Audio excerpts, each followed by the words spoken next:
हमारे बाली नथिया गजरा से खेलाता भतार हमारे बाली नथिया गजरा से टीका करतावे गजरा से टीका करतावे गजरा से गुना करतावे गजरा से टीका करतावे गजरा से जाला नतियाई अचरा के ओढ़ी एक सूत जाला नतियाई अचरा के टीका करतावे गजरा से टीका करतावे गजरा से गुना करतावे गजरा से टीका करतावे गजरा से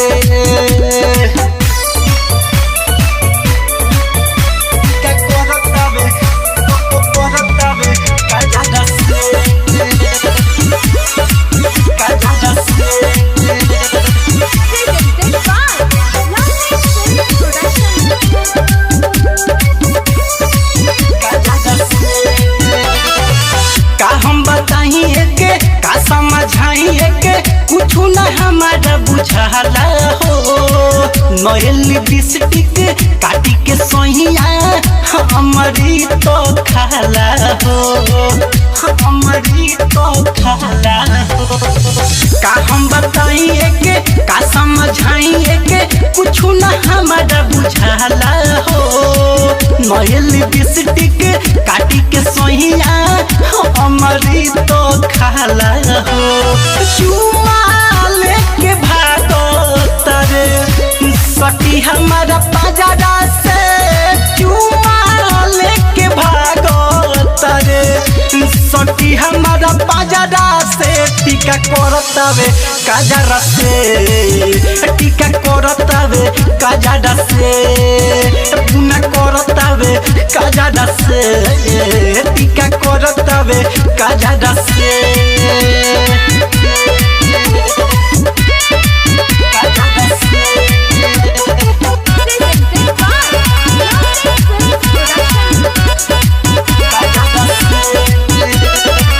हवे ना मरदी तो बुझे ना दरदी तो चूसेला खाली लोल हो शंभु सने ही मिलल पियावा हम बकलोल हो हम बकलोल हो हवे ना मरदी तो बुझे ना दरदी तो चूसेला खाली लोल हो मुकेश आनंद मिलल पियावा हमर बकलोल हो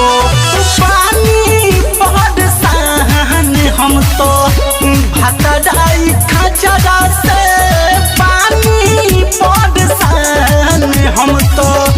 भतराई खचरा से टीका करतावे गजरा से टीका करतावे गजरा से गुना करतावे गजरा से टीका करतावे गजरा से।